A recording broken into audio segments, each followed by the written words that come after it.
Q1 और Q2 bracket बंद, किन्हीं दो स्थिर बिंदु आवेशों ब्रैकेट में Q1 और Q2, तो किन्हीं दो स्थिर बिंदु आवेशों ब्रैकेट में Q1 और Q2 के बीच कार्यरत वैद्युत बल के बीच कार्यरत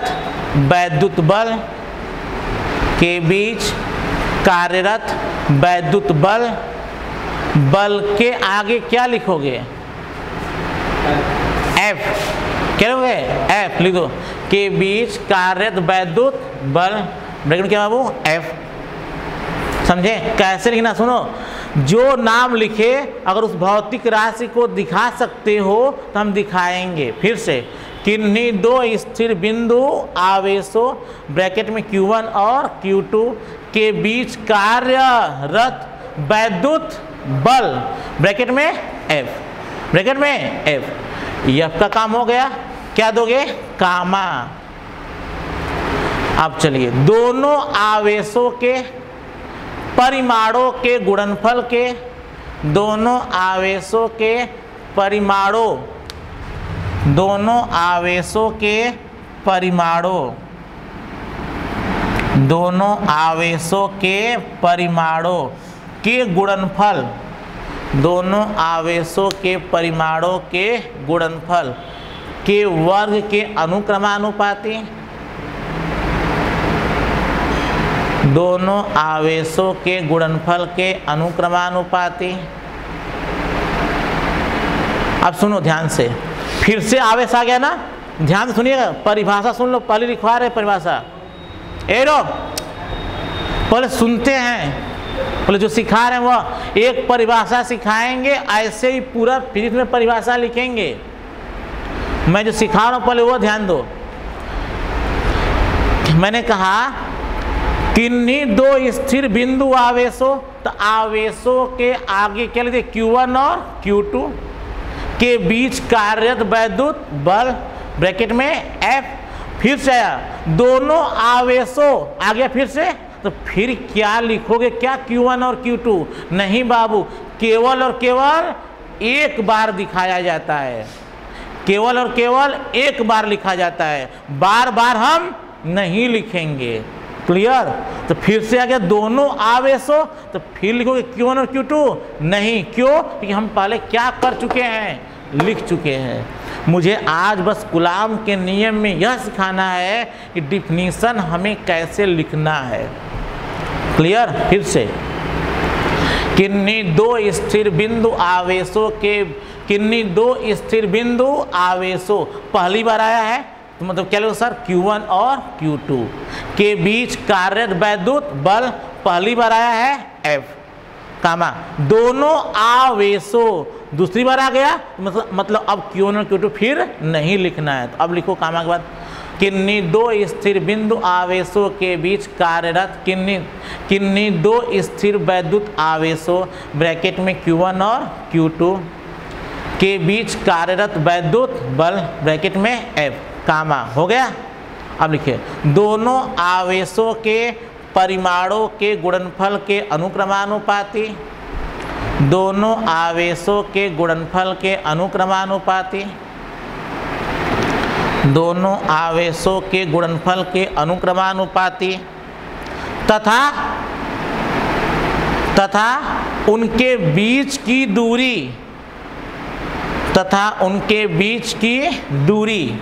अब बताओ, दूरी पहली बार आया है ना? दूरी क्या आया है? पहली बार। दूरी को किसे दिखाना है? R से। किससे? R से। तथा उनके बीच की दूरी ब्रैकेट में R के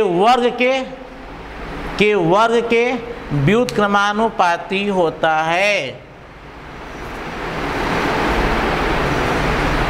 के वर्ग के व्युत्क्रमानुपाती होता है।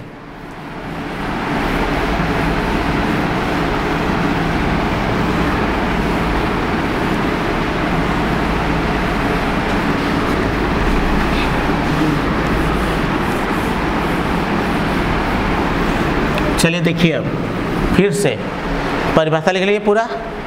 मैंने कहा जो जो पहली बार आएगा, मैंने क्या सिखाया, जो जो पहली बार आएगा उसका संकेत, उसका सिंबल हम क्या करेंगे, दिखाएंगे।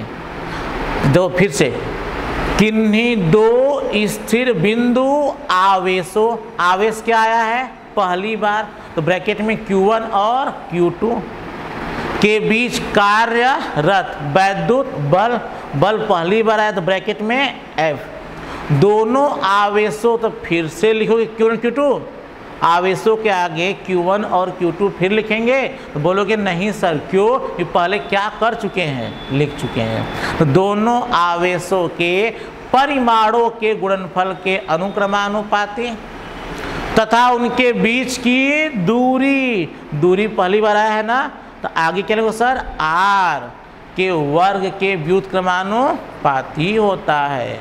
क्लियर? तो अब सुन लीजिए, तो कैसे मैंने बताया, सबसे पहले कूलाम का नियम पूछेगा तो सबसे पहले क्या बनाना है, फिगर। सबसे पहले क्या बनाना है, फिगर। Q1 और Q2 दोनों के बीच की दूरी क्या हो गई, R। Q1 और Q2 दोनों के बीच दूरी क्या हो गई, R। तो पहले ऐसे क्या बना दोगे, फिगर बना दे फिगर। अब उसके नीचे कूलाम, यहाँ डाल रहा है ऐसे, डाल लगा ऐसे, कूलाम का नियम कैसे लिखना है जान जाओ, कूलाम का नियम।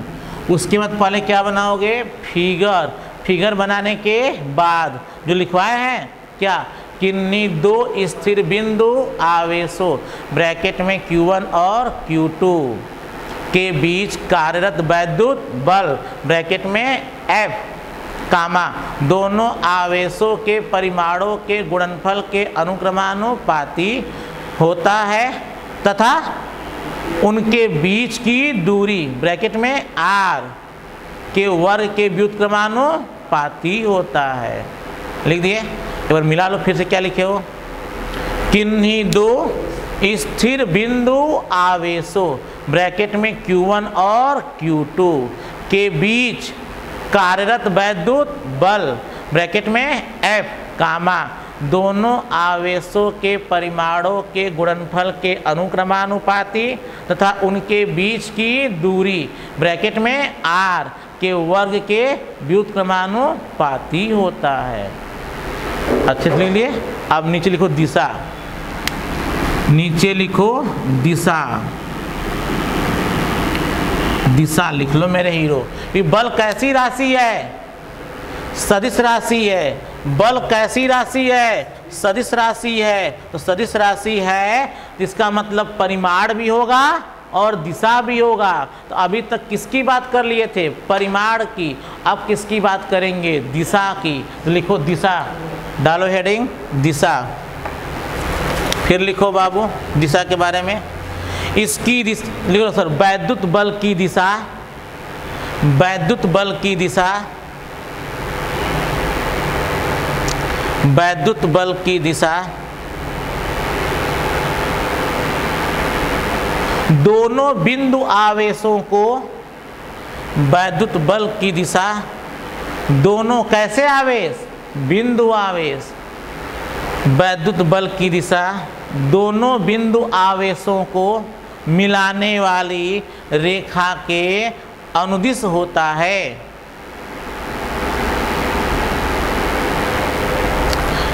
वैद्युत बल की दिशा दोनों बिंदु आवेशों को मिलाने वाली रेखा के अनुदिश होता है। लिख दिए, वैद्युत बल की दिशा दोनों बिंदु आवेशों को मिलाने वाली रेखा के अनुदिश होता है। लिख दिए। अब चलिए उसके बाद अब देखिएगा, ये तो मैं शब्दों में लिखवा दिया, किसमें, शब्दों में। अब लिखो गणितीय भाषा में, किस भाषा में, गणितीय भाषा में। तो लिखो गणितीय भाषा में, लिखो गणितीय भाषा में, गणितीय भाषा में। क्लियर? तो लिखते हैं, चलिए यह किसके अनुक्रमानुपाती था? तो कहोगे F इज प्रोपोर्शनल टू दोनों आवेशों के गुणनफल के अनुक्रमानुपाती था। F is proportional to Q1 into Q2, समीकरण नंबर 1। क्लियर? अब उसके आगे और वैद्युत बल क्या था? दोनों आवेशों के बीच की दूरी के वर्ग के व्युत्क्रमानुपाती होता है। तो F is proportional to 1/r²। ये समीकरण नंबर क्या हो गया? 2। तो गणितीय भाषा में क्या लिखेंगे? F is proportional to Q1 into Q2, समीकरण number 1। F is proportional to 1/r², समीकरण नंबर 2। अब लिखो समीकरण 1 व 2 से, लिखे समीकरण 1 व 2 से, नीचे लिखे समीकरण 1 व 2 से, समीकरण 1 व 2 से। तो F इज प्रोपोर्शनल टू क्या हो जाएगा? Q1 Q2 upon r²। F is proportional to Q1 Q2 upon r²। F is proportional to Q1 Q2 upon r²। ठीक? अब देखिए, मेरा इसको आगे सिखाया था कि जब प्रोपोर्शनलिटी हटाते हैं तो कांस्टेंट लगाते हैं। याद है क्या? जब प्रोपोर्शनलिटी हटाते हैं कांस्टेंट लगाते हैं। तो बाबू जब अनुक्रमानुपाती का चिन्ह हटाते हैं तो वहाँ एक क्या लगा देते हैं? कांस्टेंट। बोलो क्या कांस्टेंट लगा दे? क्या लगा दे? कंफर्म? तो पर यहाँ आप स्मॉल के तब यूज करना। कौन के? स्मॉल के। तो मैं प्रोपोर्शनलिटी हटा दिया और क्या जोड़ दिया?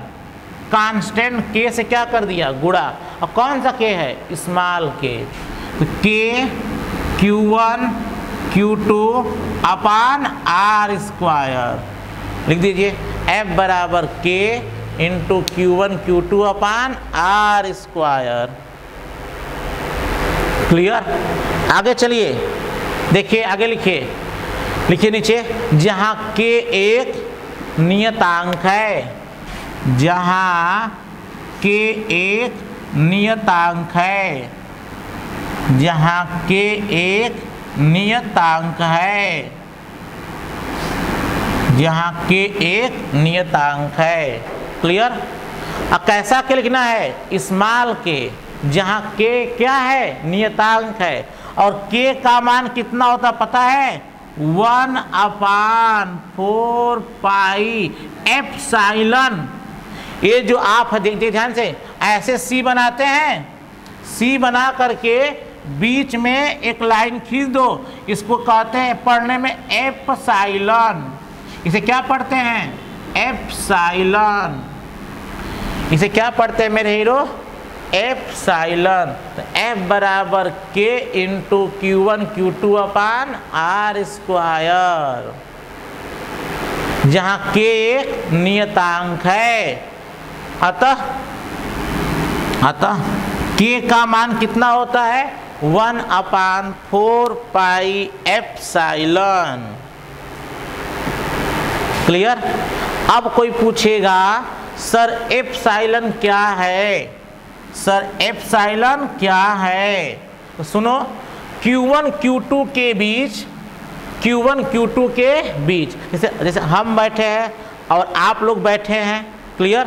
मैं यहाँ से पढ़ा रहा हूँ, आप अपने घर से बैठे, घर पे पढ़ रहे हो, तो दोनों के बीच माध्यम क्या है? मोबाइल। दोनों के बीच का माध्यम क्या है? मोबाइल है ना। इधर इधर दोनों के बीच का माध्यम क्या है? मोबाइल है। तो उसी तरह से Q1 और Q2 के बीच एक माध्यम होगा। माध्यम का मतलब उसके बीच में लाकर हम पानी भर दे। Q1 Q2 के बीच क्या भर दे? पानी भर दे, या कोई कांच रख दे, या कोई मोम रख दे। किसके बीच में? Q1 और Q2 के बीच। Q1 और Q2 के बीच क्या रख दिया सर? पानी भर दिए। तेल भर दिए, दूध भर दिए, तो कहोगे Q1 और Q2 के बीच का माध्यम क्या है? पानी है। ठीक, जैसे आप लोग बैठे हो अपने घर में, तो घर में क्या होगा? हवा होगा, तो माध्यम क्या होगा? वायु। अगर वही आप पानी में कूद गए तब किस माध्यम में चले गए? पानी। तो माध्यम क्या कहलाएगा? पानी कहलाएगा। समझे? तो एप्सिलॉन क्या, ध्यान सुनो, एप्सिलॉन क्या है? तो Q1 Q2 के बीच कोई ना कोई क्या रहता है? माध्यम। Q1 और Q2 के बीच कोई ना कोई क्या रहता है? माध्यम। माध्यम समझ गए? जिस माध्यम में हम रहते हैं। अगर हम पानी में कूद गए तो हमारा माध्यम क्या हो गया? पानी। अगर Q1 Q2 के बीच क्या भर दें? पानी, तो माध्यम क्या कहलाएगा? पानी। Q1 Q2 के बीच क्या भर दे? दूध, माध्यम क्या कहलाएगा? दूध। Q1 Q2 के बीच क्या भर दे? हवा, माध्यम क्या कहलाएगा? हवा। Q1 Q2 के बीच क्या भर दे? मोम, तो माध्यम क्या हो जाएगा? मोम। माध्यम समझ गए? तो एप्सिलॉन क्या है? लिख लो एप्सिलॉन, लिख दो बाबू। जहां एप्सिलॉन माध्यम की वैद्युतशीलता है, जहां एप्सिलॉन माध्यम की विद्युत नहीं मेरे हीरो, वैद्युतशीलता है, जहां एप्सिलॉन माध्यम की वैद्युतशीलता है, मैं लिख देता हूं, जहां एप्सिलॉन क्या है? माध्यम की वैद्युतशीलता। जहां एप्सिलॉन क्या है? माध्यम की वैद्युतशीलता। लिख देना, जहां एप्सिलॉन, यहां लिख देना, जहां एप्सिलॉन क्या है? माध्यम की वैद्युतशीलता है। जहां एप्सिलॉन माध्यम की वैद्युतशीलता है। क्लियर? अब देखिएगा, ये समीकरण नंबर 1 हो गया, 2 हो गया। इसको मान लेना समीकरण नंबर क्या मेरे हीरो? 3। F बराबर K Q1 Q2 अपान R स्क्वायर। समीकरण नंबर क्या हो गया? 3। जहां K क्या है? नियतांक है। अतः K बराबर, K का मान कितना होता है? 1/4 पाई एप्सिलॉन। क्या पढ़ते हैं? एप्सिलॉन। क्या पढ़ते हैं? इसको कहते हैं एप्सिलॉन। एप्सिलॉन। क्लियर? तो जहां एप्सिलॉन क्या है? माध्यम की वैद्युतशीलता है। क्लियर? अब देखिए नीचे, एप्सिलॉन बराबर लिख लो एप्सिलॉन नॉट इनटू कैपिटल के। यहाँ 2 बार के, इसलिए मैंने इसको क्या लिखवाया था? स्मॉल के। इसको मैंने क्या बोला था? स्मॉल के। यहाँ क्या लिखना आप लोग? कैपिटल के। कैपिटल के। तो एप्सिलॉन बराबर एप्सिलॉन नॉट इनटू के। लिख लेना, जहां एप्सिलॉन माध्यम की क्या है? वैद्युतशीलता है। एप्सिलॉन का मान कितना होता है? एप्सिलॉन नॉट इनटू के। सुन लो, अगर फिजिक्स में कहीं नॉट लग जाए, क्या लग जाए? नॉट मतलब 0, उसे कहते हैं निर्वात। क्या बोलते हैं? निर्वात। तो सुनो, एप्सिलॉन क्या था? माध्यम की वैद्युतशीलता। तो एप्सिलॉन भी तो वैद्युतशीलता ही है, पर यहाँ क्या लगा है? नॉट। तो किसकी वैद्युतशीलता? निर्वात की वैद्युतशीलता। लिख दो सर, जहां एप्सिलॉन नॉट क्या है? लिख दो, जहां एप्सिलॉन नॉट डैश, जहां एप्सिलॉन नॉट डैश निर्वात की वैद्युतशीलता। लिख दो, जहां एप्सिलॉन नॉट क्या है? निर्वात की वैद्युतशीलता।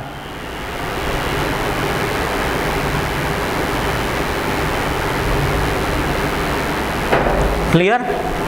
अब आगे, जहां एप्सिलॉन नॉट डैश क्या होगा? निर्वात की वैद्युतशीलता। के क्या है? के याद करो, के क्या है? आवेशों के बीच माध्यम का परावैद्युतांक है। डाइलेक्ट्रिक कांस्टेंट है। मैं इसीलिए परावैद्युत पदार्थ पढ़ा रहा था। परावैद्युत पदार्थ के नियतांक को क्या बोलते हैं? परावैद्युतांक। तो जहाँ एप्सिलॉन क्या लिखे? डैश। क्या होगा? डैश निर्वात की वैद्युतशीलता। अब के लिखो बाबू, के क्या है? के आवेशों के बीच, लिखो दोनों आवेशों के बीच माध्यम का परावैद्युतांक। दोनों आवेशों के बीच, दोनों आवेशों के बीच माध्यम का परावैद्युतांक। क्लियर? दोनों आवेशों के बीच माध्यम का परावैद्युतांक। क्लियर? अब देखो एप्सिलॉन का मान इसमें क्या करो? रख दो। क्या करो? रख दिया जाए। एप्सिलॉन का मान कितना हुआ? एप्सिलॉन इनटू के। इसको कहाँ रख दिया जाए? के में रख दो। तो अब के का मान क्या हो जाएगा? कैसा के? स्मॉल के 1/4 पाई। जो एप्सिलॉन है उसका मान हो गया एप्सिलॉन नॉट इनटू कौन के? यहाँ कैपिटल के। क्लियर? लिख लीजिए।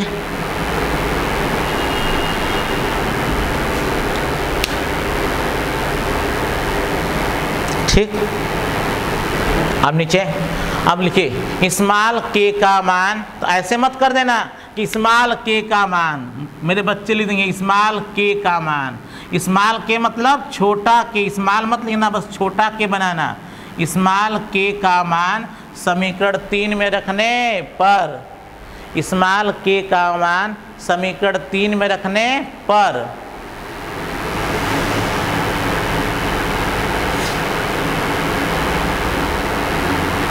स्मॉल के का मान समीकरण 3 में रखने पर रख दो। जब समीकरण 3 में रखोगे स्मॉल के का मान तो क्या आएगा? यह बराबर 1/4 पाई एप्सिलॉन नॉट इनटू के। स्मॉल के का मान कितना है? 1/4 पाई एप्सिलॉन नॉट के। Q1 Q2 अपान R स्क्वायर। Q1 Q2 अपान R स्क्वायर।